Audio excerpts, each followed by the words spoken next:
Before getting started with this video, I'd like to invite unit owners to reach out to me if you wish. You could see my email address on the screen. I'm sharing in this video my experience of just getting a simple document request here at Quadomain. I'd imagine there's plenty of you that have probably had similar experiences. I'd love to hear what your experiences are and hope you do reach out. There's a prior video, and I'll post maybe a shortcut URL to it if you haven't seen it already, which talked about the old website that had an address book to it, and it was a way for us to be able to reach out to each other, those who chose to do so, more quickly and readily.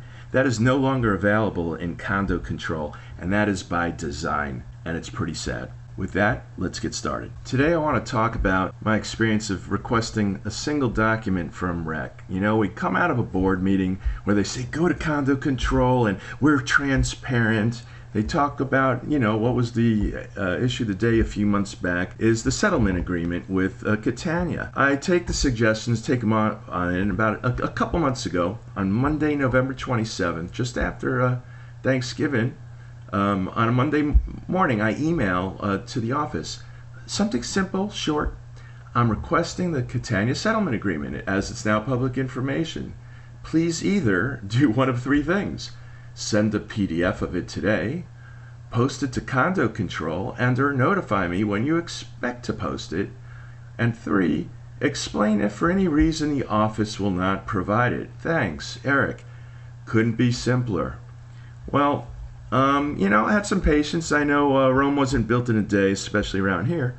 So I go and walk into the office on Tuesday to follow up. No can do, nothing go. We're waiting for Marlum to tell us what to do. I go in Wednesday, you know, on Alex, I think it's Tuesday. On Wednesday, I'm speaking with May, the office administrator over there. They're powerless. I feel sorry for them. Their hands are tied. They can't even take a piss without Marlum micromanaging every last thing about it. It's a single point of value. It is a choke point, a bottleneck. It is yet another example of bad governance. And it's unchecked because the board itself isn't doing anything about it either. So come Thursday, 3 days later, I want to give a follow-up email. So now, you know, be a little more specific. Can anyone at this point provide me with the PDF for the agreement? Well, not a big ask here.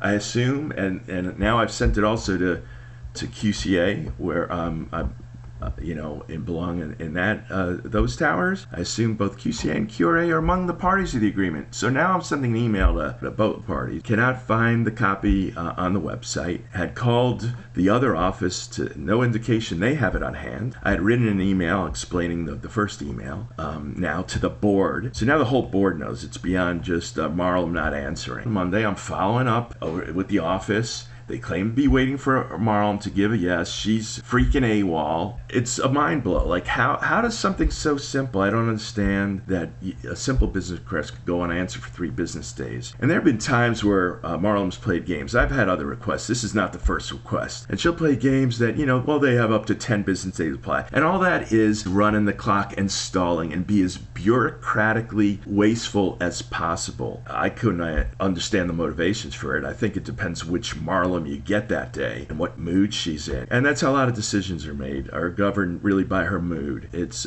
pretty sad to see. And then it's, you know, contrary to what everyone's saying in these meetings, the board members claiming about service and transparency, freaking lip service. Forget about it, okay? So then I just simply ask, can anyone please take ownership of this request? Either provide the PDF or respond when it may ever get posted to either site. So finally, I get a reply from Marlum. She says the settlement agreement was emailed to everyone in an email blast, although we didn't have any obligation to do that since it's a confidential document. This document will not be posted on the website. Check your emails. So how can both be true at the same time? How can something be blasted, still be confidential? And how can something be settled, signed by our own parties of our own associations and still claim to be confidential? Either she's misinformed or talking out of both sides of her mouth, which is not news. So I follow up and reply and ask, well, exactly who are the parties to the settlement agreement, right? I wasn't up on the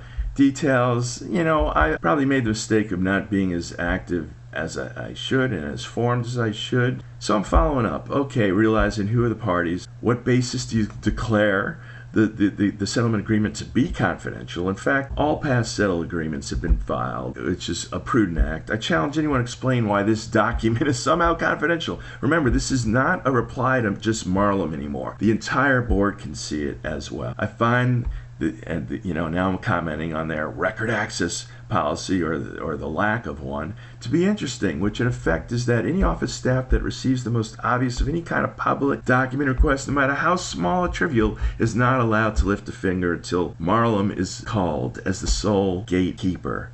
Okay, yeah. Great. Efficiency, transparency. Yet again, and let me count the ways we set ourselves up all over the place here, time and time again, for single points of failure. It's bad business and it's bad governance. So then I get a reply, Marlum saying, I've not checked the public records, but if it's not public, then it's not. The lawsuit was QRA, and explaining who the parties are. And again, she leans in, doubles down. That's what she does. So why check public records if you claim it's confidential? Are you implying that the agreement will be recorded with Broward County? We're talking a technicality. The document's still somehow private. In light of her blasting it and claiming that she won't post it and it's blasted, go find it. Again, I ask for a third time, yes or no, will you provide me with access to the document? Come on now, okay? Really? Have any of you been experiencing this for your document requests? If so, reach out to me. I'd sure love to know. And if so, what means are you most comfortable with me reviewing it?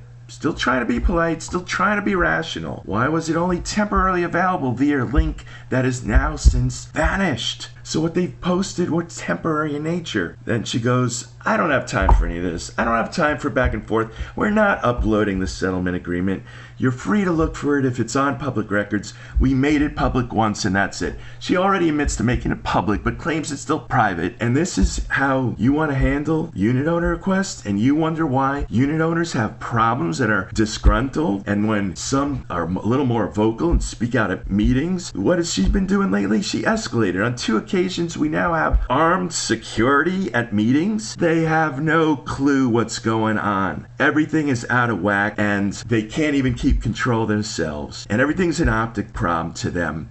And I'm privately, Lord knows what's going on between them. Get it together, please. This is outrageous and unacceptable, and I'm just one reported experience. I could only imagine there's got to be another couple dozen more that could say the same thing in different ways 10 times over. Get your shit together or get out.